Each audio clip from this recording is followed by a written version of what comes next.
Já, góðan daginn og velkomin á Frelsi TV. Í dag er 10. júní 2018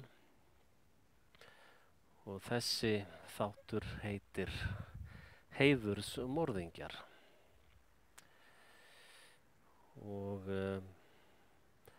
þetta er nú sannlega eitt af þessum vídeóum sem er mjög erfitt fyrir mig persónulega að gera. Af því að ég persónulega var heiðursmyrtur af minnum fjölskyldum. Bæði móðurætt, sérstaklega móðurætt og aðeins öðruvísi takteringar frá föðurætt, en sama niðurstaða. Eins og gefur að skilja þá situr svona lagað í manni og maður er nú ekki alveg vélmenni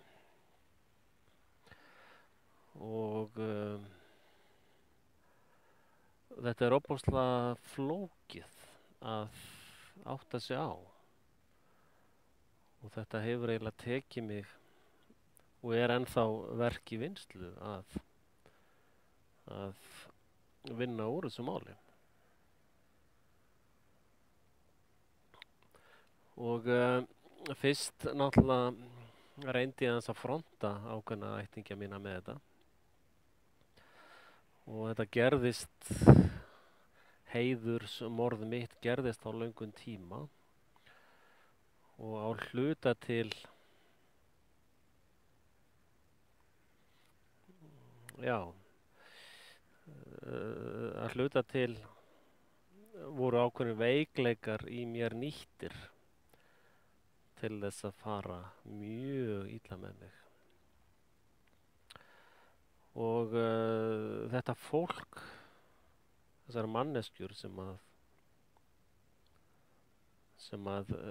eru heiðursmorðingjarnir í mínu lífi, heiðursmorðingjarnir hafa aldrei sýnt iðrun eða neinn vott af því að taka ábyrgð á gjörðum sínum. Allt sem kom fyrir mig sem barn, unglingur og ungmenni, þetta gerast nú mest á þeim tíma, eða svona frá unglingsárunum. Allir vilja eignast börn en enginn vill ungling. Svona frá unglingsárunum og fram yfir þrítugt, þá voru þessar aðgerðir í gangi. Og það var ekki fyrir en ég var cirka 27, 30 ára sem ég áttaði mig á samhengi hlutana.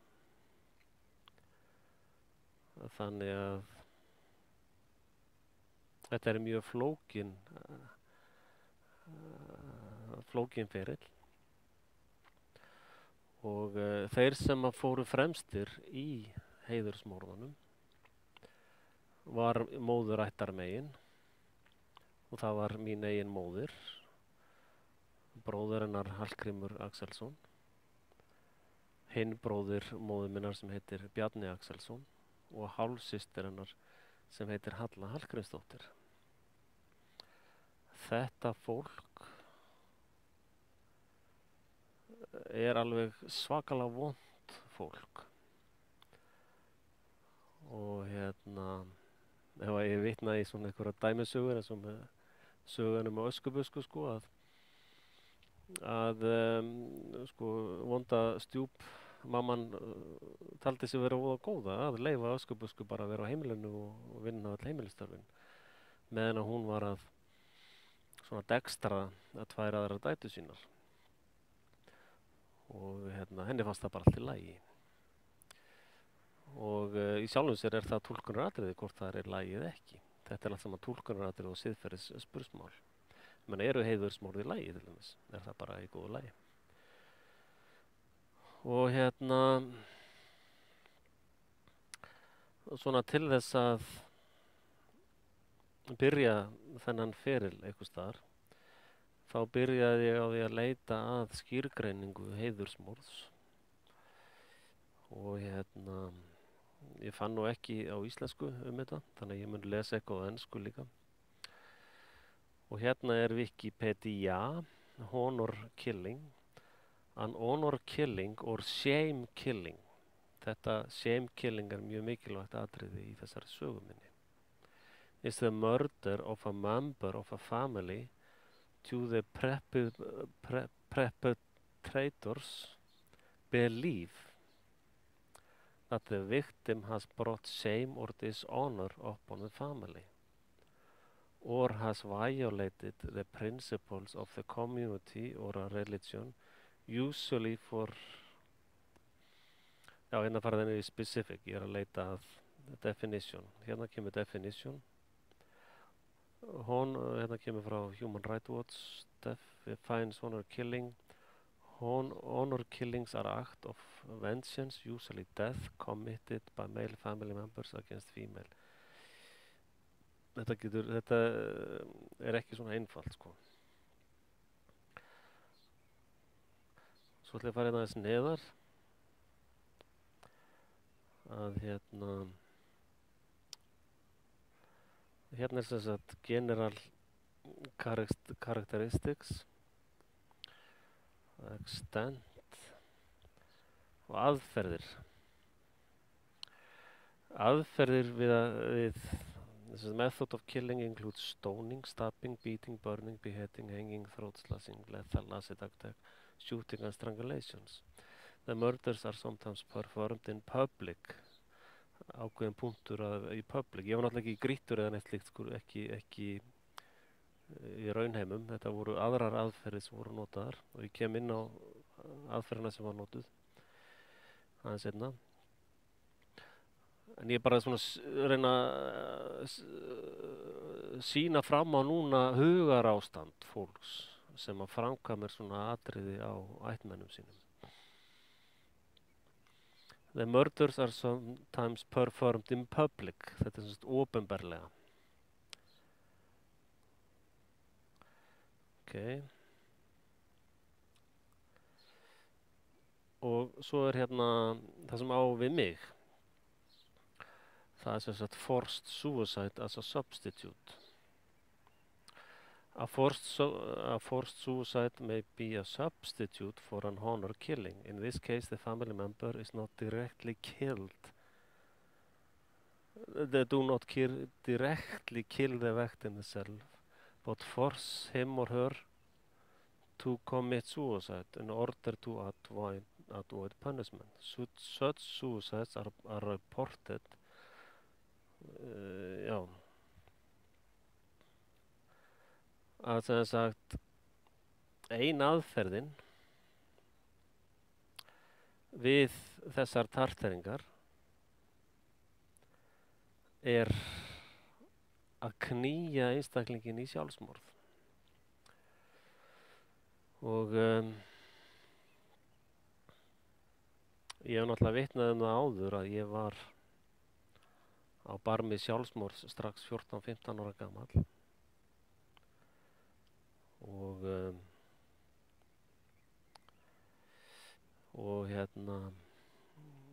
slapp frá því með setningu sem kom til mín þegar ég var 15 ára gamall, trúur á líf fyrir dauðan. Og á þessum tíma þá trúi ég ennþá að fjölskyldan mín sé mín fjölskylda og þykir vænt mig og allt slíkt.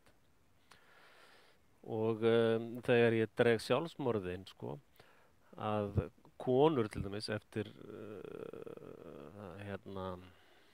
ef ættingjar þeirra nauðga þeim reglulega, þá leiðir það mikið til að lífsviljinn fer úr konum, sko. Og þetta er kynferðislegt ofbeldi.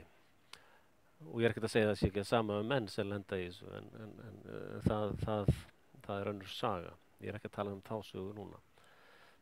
Og hins vegar með karlmenn sem að lenda í gjaldþroti eða fjárhagslegum remmingum, þeir leiðast meira út í gjaldþrot.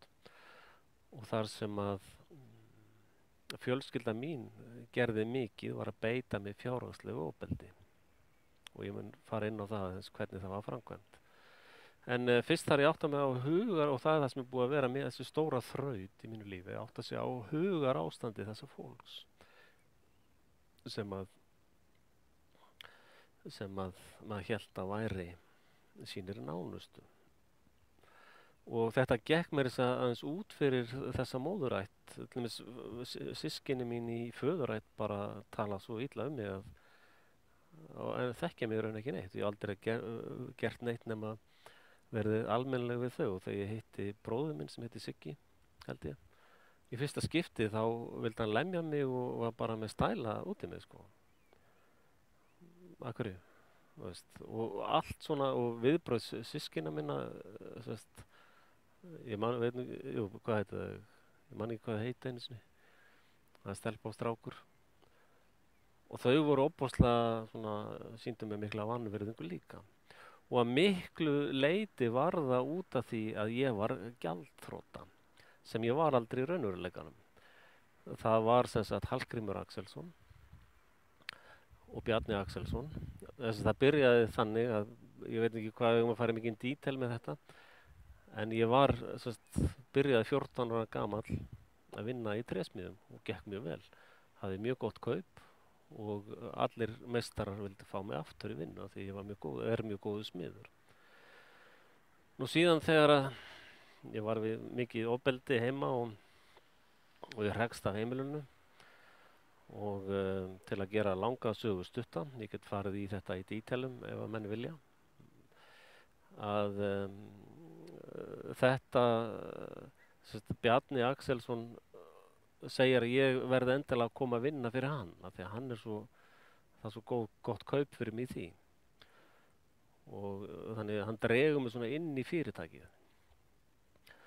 En kannski ég segi 2 árum áður þá hafði mamma látið loka á mig ávísunarreikningi og beitt svona bankavaldi gegn mér því ég var að reyna, ég hraktist að heiman 17 ára og hún beitti bankavaldi sínu gegn mér, ungum strák 17 ára að reyna að halda áfram í skóla í Reykjavík. Og ég ætlaði að flytja til ömmu minnar sem að reyndist mér mjög vel og er alveg ljós í þessu myrkri.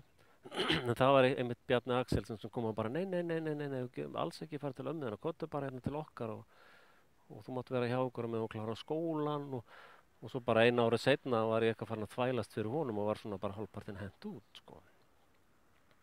Og var samt eftir sem áður í þessari vinnu, sko. Og þá geta menn sagt, já, betur, akkur sagður ekki bara nei, akkur gerður ekki þetta, gerður ekki hitt, akkur, ég trúði því að þetta væri mínu nánustu, sko. Það er ástæðan fyrir að þetta atvikaði svona og ég er náttúrulega miklu yngri. Þannig að þegar þú ert svona ungur þá treystur þú svolítið ættingin að gæta hagsmuna þinna.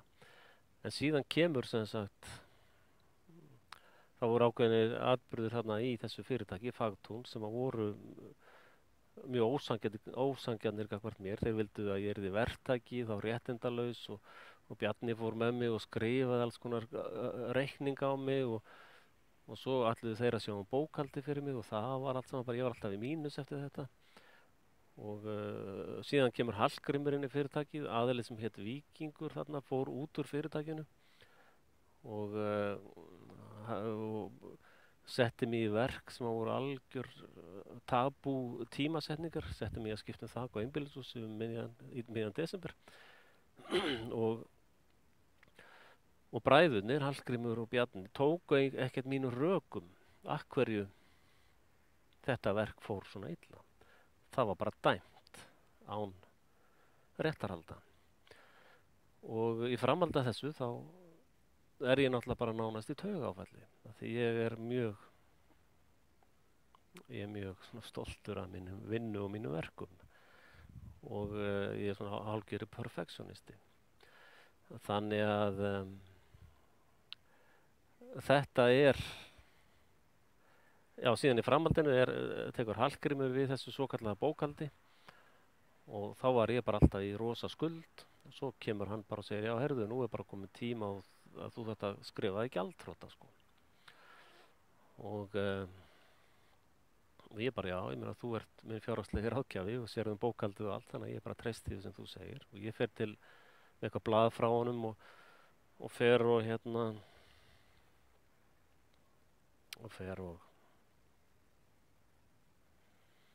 til dómara. Dómari segir Greta Baldvinsdóttir, heldur hún heitir, eða Baldvinsdóttir, Greta heitir hún, dáin hún heldur. Að hún spyr mig, gjaldþrota, þú ert ekkert gjaldþrota.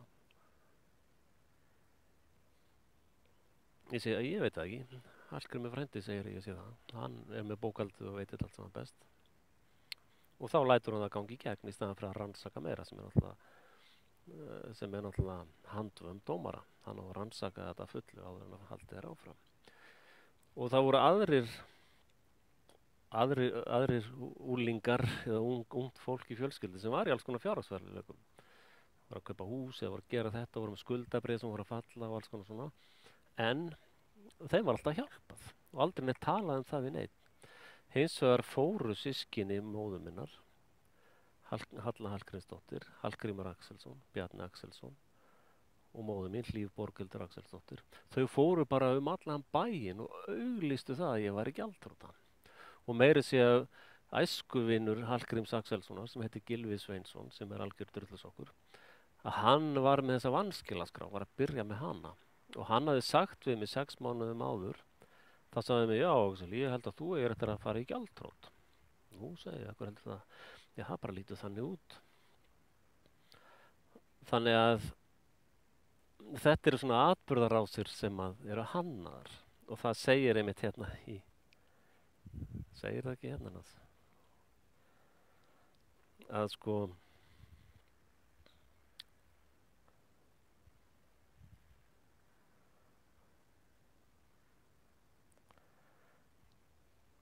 já, að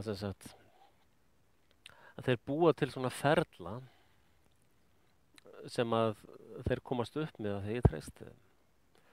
Og ef þetta væri eðlileg fjölskylda og væru fjárhagsleg vandamál sem ég var ekki í, ég komst það í seinna, ég kem að því eftir, að þá myndu þau ekki segja neinu frá því.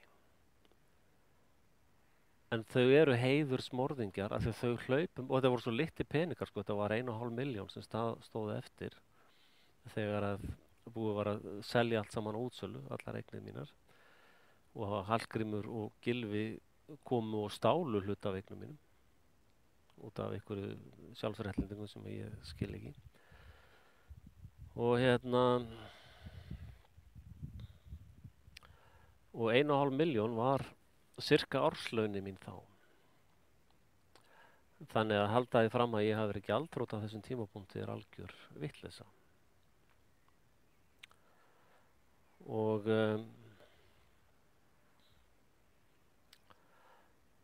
þetta er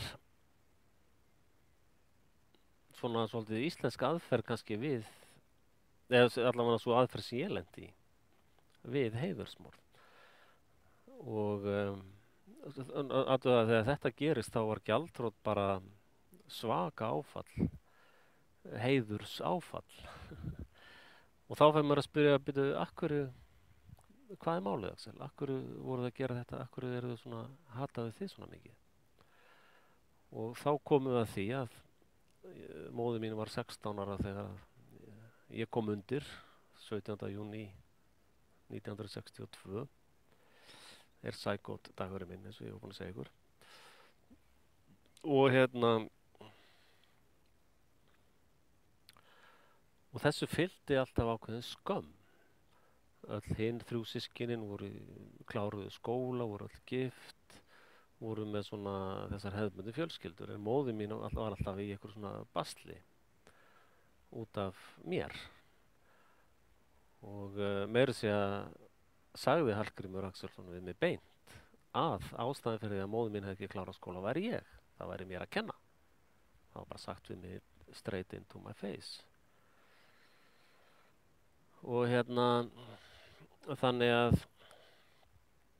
þetta er svolítið nýtt og kannski rannsóknarverkefni fyrir einhvern sem að nennir að rannsaka eitthvað, að skömmin svokallað á þessum tíma var óalega mikið skömm að eignast barn utan hjónabands og allt það og hluta systkjunum móður minna vildu að ég yrði drepinn þarna fljótlega eftir 17. júní 62 og ég virði nú móður mína fyrir að hafa ekki gert það og það var að miklu leyti líka fyrir orð ömmu minnar held ég.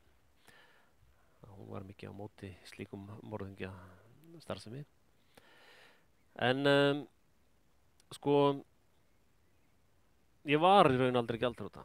Það var ekki raunveruleikinn á þessum tíma. Ég það síðan hef ég verið í, sko, ef þú veist að ef þú lendir í kynferðislegu ofbeldi af ættingjunum, þá ert alltaf allt þitt líf í vandræðum með sambönd eða lífið. Þú ert að læra að lifa með því. Og sama með þegar að þú ert búin að fá einu sinni þennan stimpil, þá verður allt miklu erfiðara fyrir því í lífinu. Og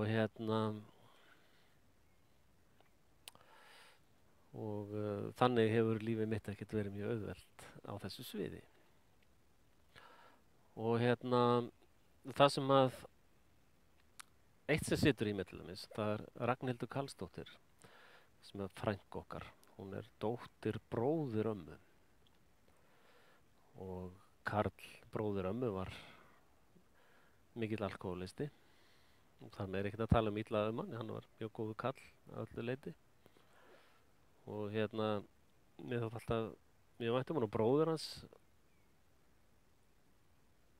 er líka mikill alkohólisti og er bara á stofnuna því hann handlar ekki alkohól vel. Og dóttir hans, Ragnhildur, var svona barnapían mín.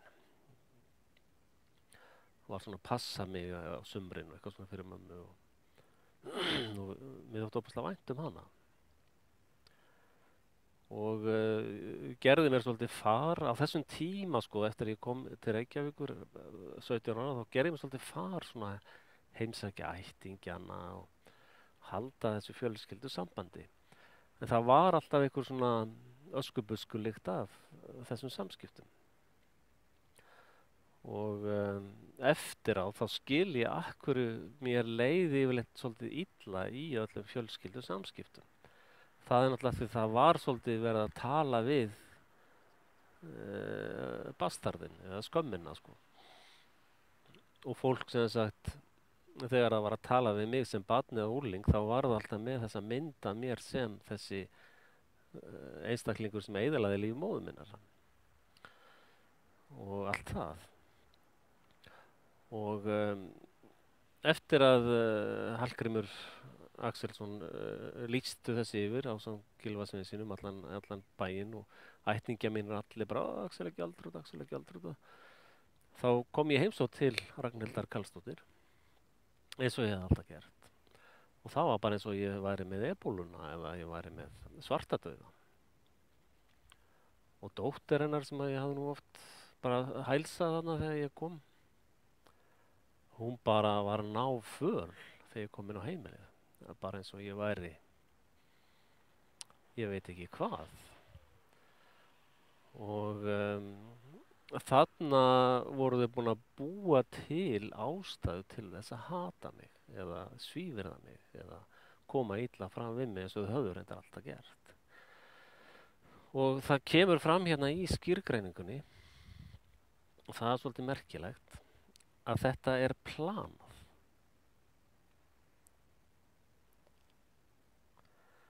Og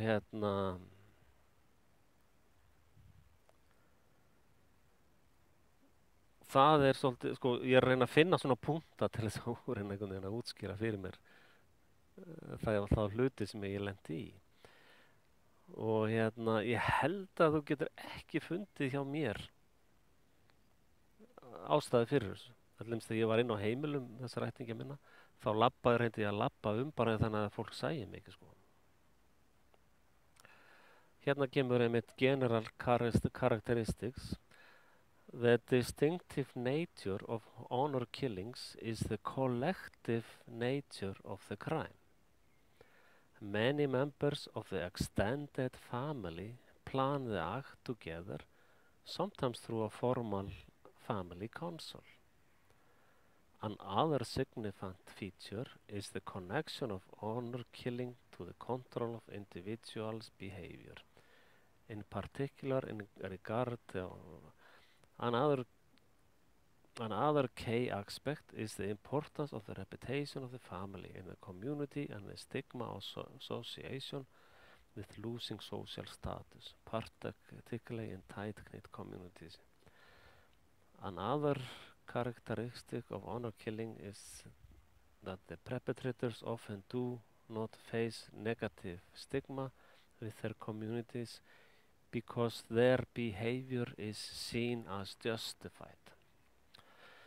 Þannig að ég ákæri hér með fjölskyldu mína fyrir heiðursmorð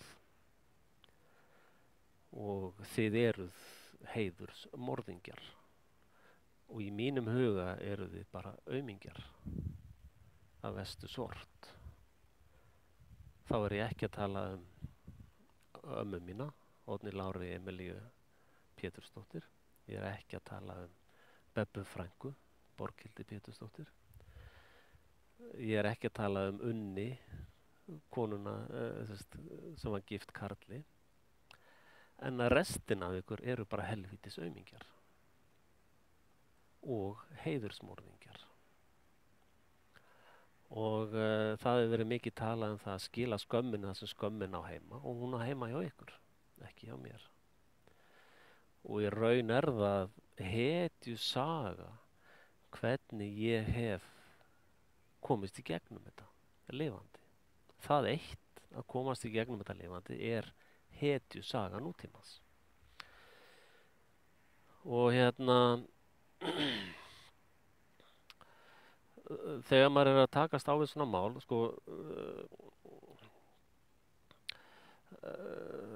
þetta get ekki verið bara eitthvað svona hugarórar í huga mínum og það það sem ég hef verið að reyna að vinna með að finna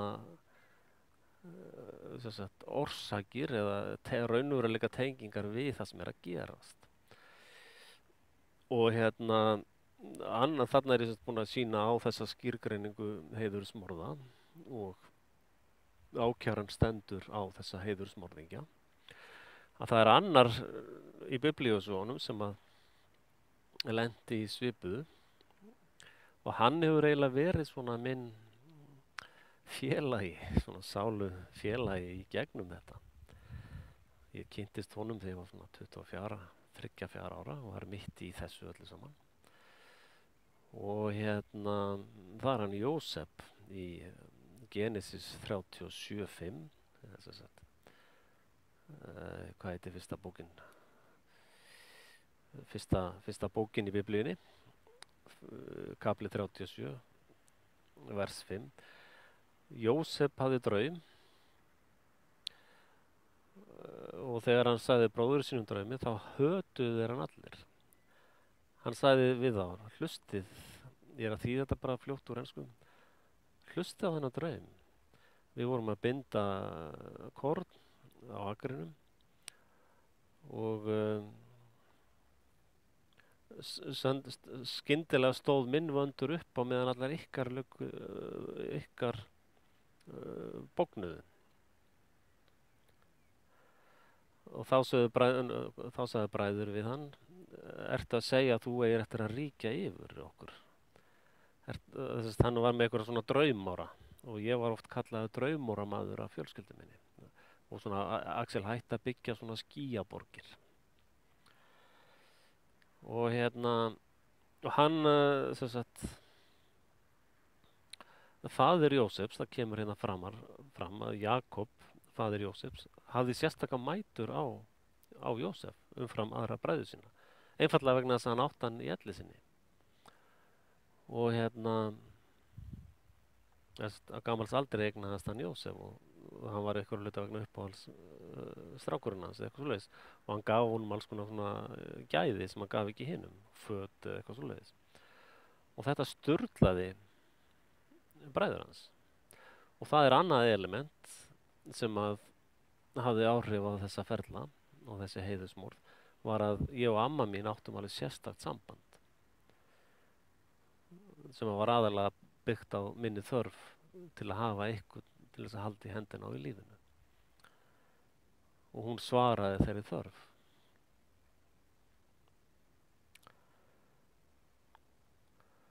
Og og þeir ákveðu síðan, bræður Jósefs, að drepa hann. Og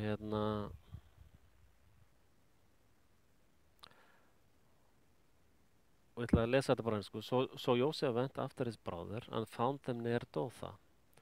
But they saw him in the distance, and before he reached them, they plotted to kill him. Þannig að í 37. kafla Biblíun lýsing á heiðursmorði. Here come the dreamer, they said to each other. Come now, let's kill him and throw him into one of these cities and say that a ferocious animal devoured him. Then we'll see what comes of his dreams. When Reuben heard this, he tried to rescue him from their hands. Let's not take his life, he said. Don't shed any blood. Throw him into this sinister here in the wilderness, but don't lay a hand on him, Reuben said. This is to rescue him from them and take him back to his father. So when Joseph came to his father, falslaus, Joseph kom til bræðra svona falslaus, eins og ég gekk til fjölskyldan minna falslaus. So when Joseph came to his brothers, they stripped him of his robe, sem að faðir hans hafði gefið honum. An ornate robe he was wearing, and they took him and threw him into the cittins. Þetta svona hólur einhverjar sem þú kemst ekki upp úr. The cittins were empty, there was no water in. As they sat down to eat their meal, they looked up and saw a caravan. Já, sjá, þeir sem tóku bróðir sinn, hentu honum í hólu sem hann komst ekki upp úr og hafði ekkert vatn. Síðan bara fóru þeir að borða matið sinn eins og ekkert hafði gerst. Og þannig þið sjáið að ættingjar mínir plönuðu að gera viðbjóðslega hluti við mig og beittu mig þessari blekkingu að ég var í fjárhagslega gjaldþrota. Og síðan bara heldur þeir áfram að borða og ekkert mál, sko. Þannig að síðan náttúrulega saga Jósefs hef ég reynt að líka eftir minni sögu. Hann hefur verið svona gætir í mínu lífi. Alveg sama hvað kemur fyrir mig, alveg sama hvað fólk hefur skoðanir á mér, ég held bara áfram. Ég bara sitt stefnuna eins og uxinn og síðan fer ég bara beina línu þangað sem ég að fara. Og ég held að mín svipugöng hafi nú verið nokkuð löng og ströng. Og til dæmis síðan þegar ég samtidig við alls konar atvinnur, ég var allmest tryggingasölumaður í Sjóvá og einhvern tímann var ég bara með aðstöðu við hliðina á einhverju skrifstofudeild sem var fullt af kettlingum að vinna í. Svo eitthvað kom það upp að ég væri þarna og ég var í gjaldþrota, sko. Og þá var bara upplaup bara, þau fóru að læsa öllum skúfum og læsa hurðum og bara, já, halló. Akkur ég hef aldrei verið dæmdur fyrir glæp, aldrei, nokkuð tímann, hvorki ofbeldis né annan glæp. Þannig að þetta svona í nútíma samfélagi, þá fjárhagslegt ofbeldi bara viðurkennt form af ofbeldi. Og það eru sérstaklega karlmenn sem verða fyrir ofbeldinu og það kostar mörg mannslíf, karlmannslíf á hverju ári að lenda í þessu. Og oft á tíðum eru verið að keyra menn í gjaldþrot. Það skilar einhver neinu nema að eyðileggur líf þeirra.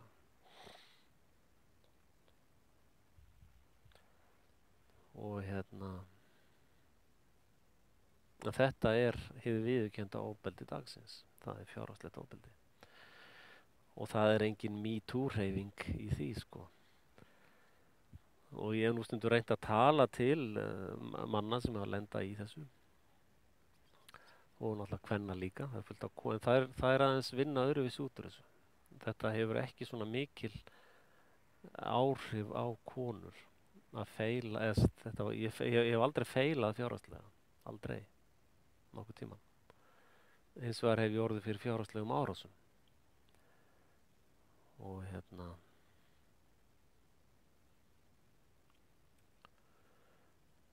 og lenti í miklum okur bröðsurum sko. En svo Jósef lenti í nokkrum árásum. Hann lenti í árás með konuna sem ásakaði hann hafa nauðgað sér af því hann vildi ekki ríða henni. Muni eftir því. Og svo hvað var þetta seinni árásin, ég man ekki. Hann lenti sem tvisvar í svona í hruni og ég hef lent nokkru sinnum í svona þjóðfélagslegum árásum út af þessu og náttúrulega það hlustar enginn á sögur gjaldþrota manns. Það er enginn sem hlustar á það. Og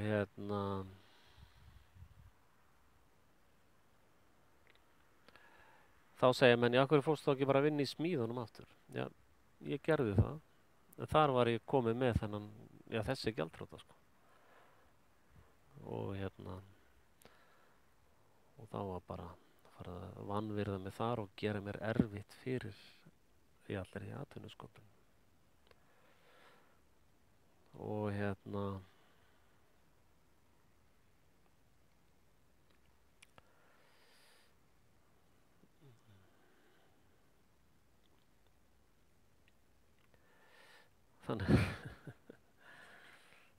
þannig að heiðursmorð eru flókið fyrirbæri og ég vil skila skömminni það sem hún á heima og ákæran gegn heiðursmorðingjum mínum stendur og Gylfi Sveinsson er hluti af því. Hann reyndar satt í fangelsi fyrir fjármála eitthvað. Þannig að hann er dæmdur glæpamaður. Ekki það ég taki mikið mark á dómstólum sko. En hann er allavega var svona til aðstoðar í heiðursmorðinu. Og þið sjáuð í þessari skýrgreiningu á heiðursmorðum þar er talað um svona grýtingu, opinbera grýtingu og þá eru fengnir einmitt svona einhverjir vinnir eins og Gylfi eða eitthvað svona annað fólk til þess að taka þátt í grýtingunni og með því að setja mig á þennan lista ef ekki gjaldþrota einstakleika, þótt ég var aldrei gjaldþrota og dómarinn brást skildi sínum gagnvart mér að